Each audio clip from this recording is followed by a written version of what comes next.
ዛሬ እህቴ ቤት ሄጄ አልጫ መረቅ ጠጥቼ ስመጣላችሁ ዶሮ ያኩርፋኝ እንደዚህ ልትበላኝ ስመጣ በሬ ዝግ ነው።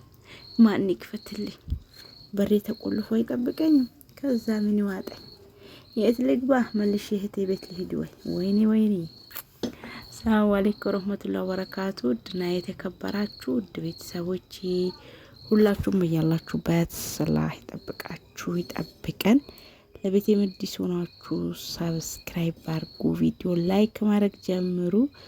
እንግዲህ እቺ ዶሮ ማለት ነው በር ላይ መታችሁ ቁጭ ስትሉ ላያችሁ ላይ ቁጭ በቃ እኔን በተለይ በጣም ነው የምትወደኝ። ሸምሱ ላይም ትሰቀላለች፣ እኔ ላይም ትሰቀላለች፣ ከኋላ ኋላዬ ትከተለኛለች። ከዛ እኔም ኩኩቴ መቼ ነው የምትወልጂው?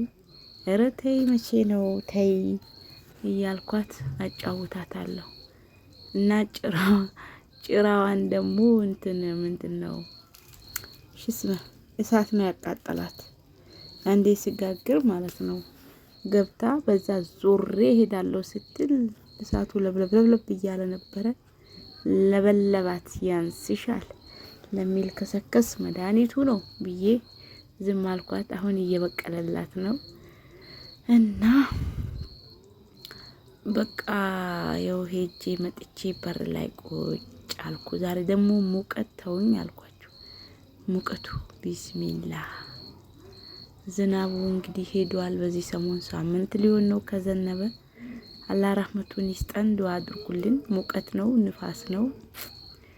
ያ ሳትር ስላላችሁ ባላ ተስፋ አይቆረጥም። እንግዲህ እንጠብቃለን ዝናባችን። የዚህ ጊዜው አሁን ነው፣ ይዝነብልን። በዱአችሁ በርቱ ማለት ነው እንዲዘንብ እና ዶሮዎች አባረርኳት። እንግዲህ ዙጥ አልኩ በር ላይ። በሬ ዝግ ነው፣ ስልክ ቢደወል አይነሳ። አንቺ ልዙሪ ሄደሻል እኔም ሄጃለሁ ማለት ይሆን አላቅም።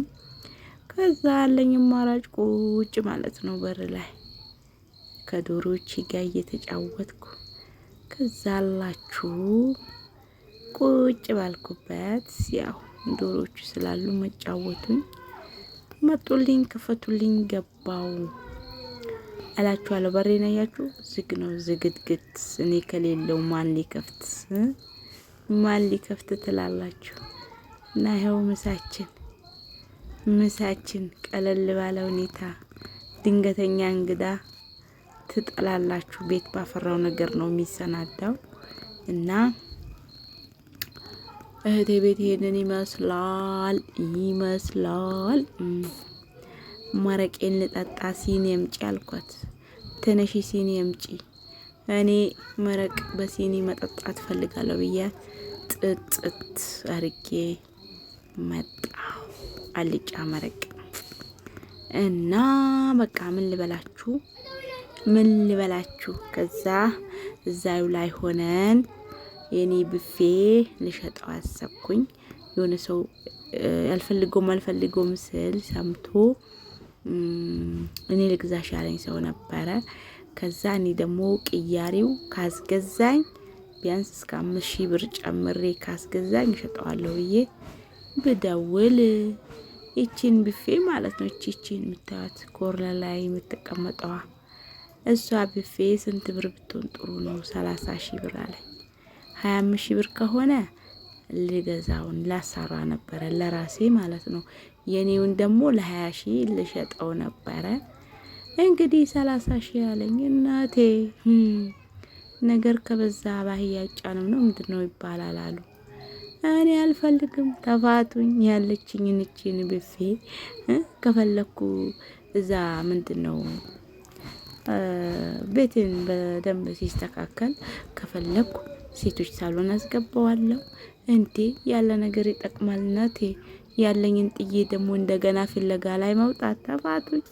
ሴትዮ ሌላ ቦታ ሄደሽ ግዢ አልኩ። 25,000 ብር በለምነው ባለፈው ቪዲዮ ሰርቻለሁ። እንግዲህ 25,000 ብር ነበረች እቺ ቀጭኗ ማለት ነው። አሁን ላይ የትና የት 30,000 ብር ግጥም። የኔው 40,000 ብር፣ እንደኔ አይነቱ 40,000፣ ያቺ ኮርነር ላይ የምትቀመጠዋ 30 ሺህ ለዛውም በዛሬው ዋጋ የነገው አይታወቅም አለኝ።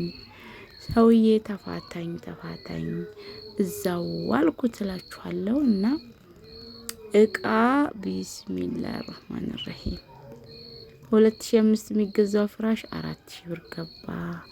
ኑሮ እንዴት እንደሆነ ግራ ግብት። በተለይ በአሁኑ ሰዓት ነጋዴው ቢስሚላ በቃ ይሄ የቤንዚን እጥረት ሰበብ ሆኖት ማለት ነው። እላፊ አስቤዛ ላይ እንትን እየጨመሩ ነው። በቃ ገበያ ስትሄዱ እላፊ እየተነገራችሁ በጣም ያስጠላል ገበያው።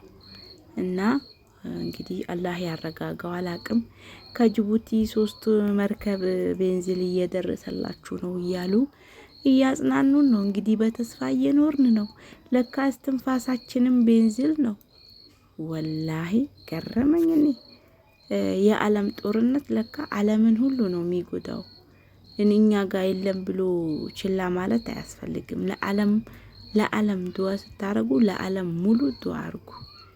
እኔ አሁን ገባኝ በዚህ ምክንያት ማለት ነው። ለምን ኖሮ እንደዚህ ሲቃጠል ምንድነው ብዬ ሳስብ ጦርነቱ ነው። የቱ ጦርነት እንደዚህ እረበለው ለካ ይሄም አለ። እስካሁን እኛ አላወቅነው። እኔ አላቅም ነበር እውነት ለመናገር እዛ ውጭ ሀገር ያሉ ጦርነት እኛ ሀገር ተጽዕኖ ያደርሳል ብዬ አስቤም አልሜም አላቅም። እኔ ምስኪን ነፈር ምን ያርጊ ብላችሁኛል። ለካ እኛንም ይጎዳል፣ እኛንም ገደለን። ወላሂ ሰው በቃ በአሁኑ ሰዓት ለብቻው ነው የሚያወራው፣ ግራ ተጋብቶ ለብቻው እንደ እብድ ማለት ነው።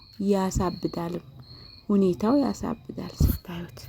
እና ለማንኛውም አላህ ሀገራችንን ያረጋጋልን፣ አለማችንም አላህ ሰላም ያርግልን። በሰላም ወጥቶ በሰላም መግባት ትልቅ ነገር ነው በአሁኑ ሰዓት። እና ውለን ስናድር አልሐምዱሊላህ ማለት ነው። ለማንኛውም እንግዲህ ያለው አይቀርም፣ የከፈተው ጉሮሮ እሱ ዘጓል ብለን አለንላችሁ ተቀምጠናል፣ ቁጭ ብለናል ማለት ነው።